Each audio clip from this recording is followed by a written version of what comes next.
नमस्कार दोस्तों, एक बार फिर से आप सभी दोस्तों का आपके अपने YouTube चैनल यूएनवीडीबी पर बहुत बहुत स्वागत है। दोस्तों, दिन भर के मुख्य समाचार हैं, बड़ी खबरें हैं, फटाफट अंदाज में आगे इसी वीडियो में जानेंगे।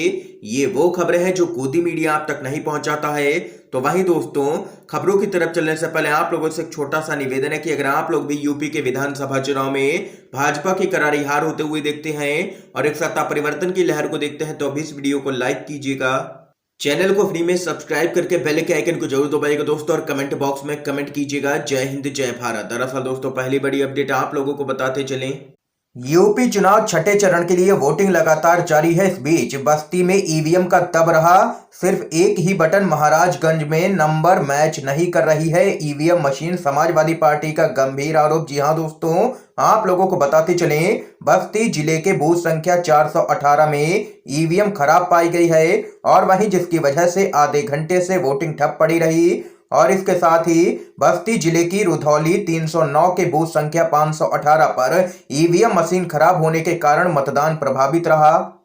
और वहीं इसके साथ ही समाजवादी पार्टी ने ट्वीट कर चुनाव आयोग से शिकायत की है और आरोप है कि गोरखपुर जिले की गोरखपुर शहर 322 के बूथ संख्या 16 पर भाजपा कार्यकर्ता बूथ में अंदर बैठ करके मतदाताओं पर भाजपा के पक्ष में मतदान करने का दबाव डाल रहे हैं। सपा ने चुनाव आयोग से तुरंत इस मामले को संज्ञान में लेने की अपील की है और कार्रवाई की मांग की है। तो यहाँ पर दोस्तों देख सकते हैं कि छठे चरण के मतदान के बीच में कई जगहों से गड़बड़ी की खबरें सामने निकल के लगातार आ रही हैं। इसके साथ ही एक और बड़ी खबर जान लेते हैं। पीएम मोदी के संसदीय क्षेत्र वाराणसी में विपक्ष ने झोंकी है पूरी ताकत। अखिलेश यादव, ममता बनर्जी, सोहेल देव, भारतीय समाज पार्टी के ओम प्रकाश राजभर के अलावा कई दिग्गज नेता उतरे हैं मैदान में। जी हां दोस्तों, आप लोगों को बताते चलें, यूपी में आखिरी चरण में होने वाले मतदान के लिए विपक्षी पार्टियों ने अब पूरी ताकत झोंक दी है। पीएम मोदी के गढ़ में विपक्षी पार्टियों के नेताओं का मेगा चुनावी शो है। और वहीं आप लोगों को बताते चलें, सपा, टीएमसी, बसपा और कांग्रेस के कद्दावर नेता वाराणसी में चुनावी प्रचार करेंगे।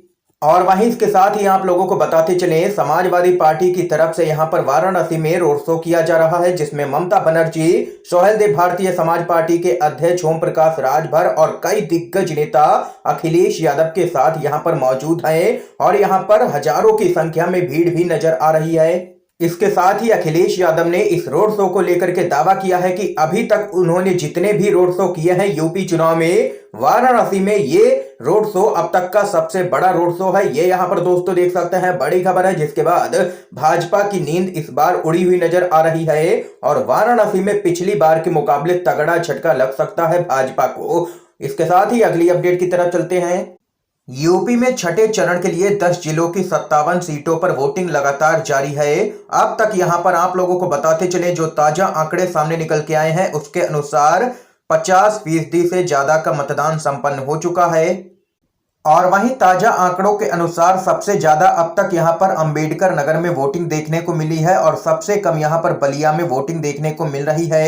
ये यहां पर दोस्तों ताजा आंकड़े हैं। एक और बड़ी खबर बताते चलें, यूपी चुनाव किसान नाराज हैं। यूपी में भाजपा की चुनावी डगर पर तोगड़िया की बड़ी भविष्यवाणी। जी हां दोस्तों, यूपी विधानसभा चुनाव के मद्देनजर आज छठे चरण का मतदान लगातार जारी है और वहीं 7 मार्च को 7वें चरण का मतदान होना है। इस चुनाव में भाजपा और समाजवादी पार्टी के बीच में सीधी टक्कर देखने को मिल रही है।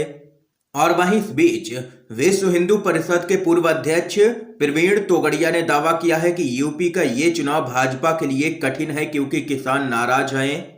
और इसके साथ ही यूक्रेन संकट पर भी मोदी सरकार को उन्होंने घेरा है। यूक्रेन रूस युद्ध में फंसे भारतीय छात्रों के मुद्दे पर तोगड़िया ने कहा कि केंद्र को इन सभी छात्रों को 15 फरवरी तक वापस ले आना चाहिए था, क्योंकि यह साफ था कि दोनों देशों के बीच में तनाव दिन पर दिन बढ़ रहा है। उन्होंने कहा कि देरी के कारण एक भारतीय छात्र की यूक्रेन में जान चली गई, जो कि दुर्भाग्यपूर्ण है।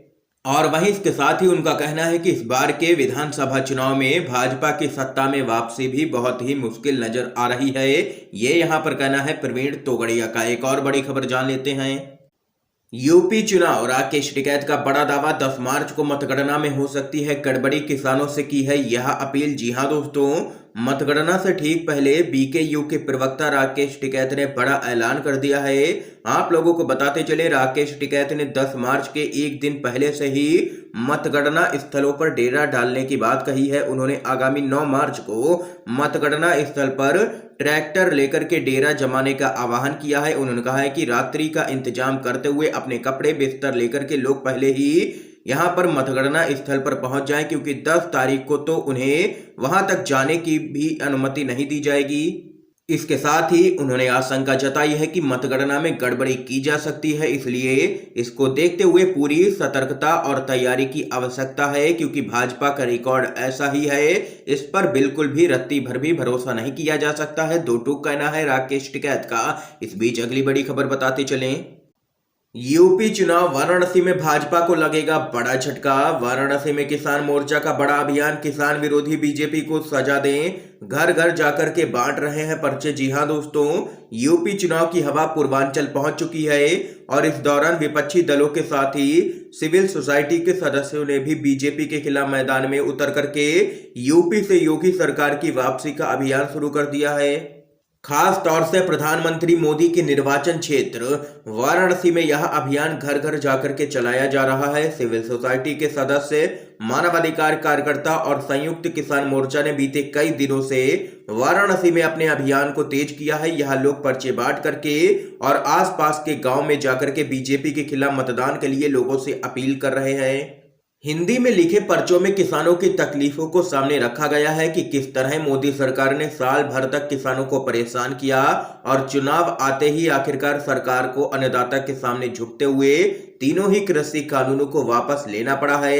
ये यहाँ पर दोस्तों देख सकते हैं कि किसान वाराणसी में यहाँ पर सीधे तौर पर पीएम मोदी की मुश्किलें बढ़ाते हुए नजर आ रहे हैं और इस बार के चुनाव में वाराणसी की कई सीटें फंसती हुई नजर आ रही हैं। दोस्तों एक और बड़ी खबर बताते चलें। 7 मार्च के बाद लग सकता है आम आदमी को तगड़ा झटका, बढ़ेंगे पेट्रोल और डीजल के दाम, 30 रुपए तक बढ़ सकते हैं दाम। जी हां दोस्तों, आप लोगों को खबर बताते चलें, अंतर्राष्ट्रीय स्तर पर कच्चे तेल की कीमतों में लगातार तेजी जारी है। रूस पर यूक्रेन के हमले के बाद क्रूड ऑयल ने 2014 के बाद पहली बार $100 प्रति बैरल का स्तर पार किया था, लेकिन इसकी कीमतें यहीं तक नहीं रुकी। इसने अब यहां पर 116 का स्तर भी छू लिया है और यहां पर अब आम आदमी को यूपी के विधानसभा चुनाव के बाद तगड़ा झटका लग सकता है। भारत में जल्द ही डीजल और पेट्रोल की कीमतों का बढ़ना तय माना जा रहा है। आंकड़ों पर गौर करें तो पेट्रोल की कीमतों में आने वाले दिनों में 30 रुपए प्रति लीटर से ज्यादा की बढ़ोतरी संभव है। और वहीं इसको लेकर के कांग्रेस पार्टी ने ऐलान किया है कि अगर मोदी सरकार ने पेट्रोल और डीजल के रेट यहां पर बढ़ाए विधानसभा के चुनाव के बाद, तो यहां पर कांग्रेस पार्टी देश भर में सड़कों पर उतरेगी और विरोध दर्ज करवाएगी, क्योंकि जनता से लगातार लूट कर रही है मोदी सरकार। ये कहना है कांग्रेस पार्टी का। इस समय की दोस्तों आज की सभी बड़ी खबरें थी, मुख्य समाचार थे जो हमने आप लोगों तक पहुंचाए हैं UNVDV के माध्यम से। अगर आप लोगों को ये वीडियो पसंद आया हो तो इस वीडियो को लाइक कीजिएगा, ज्यादा से ज्यादा इस वीडियो को शेयर कीजिएगा ताकि आप सभी के दोस्त भी इन मुख्य समाचारों को जान सकें। वीडियो देखने के लिए आप सभी दोस्तों का बहुत बहुत धन्यवाद।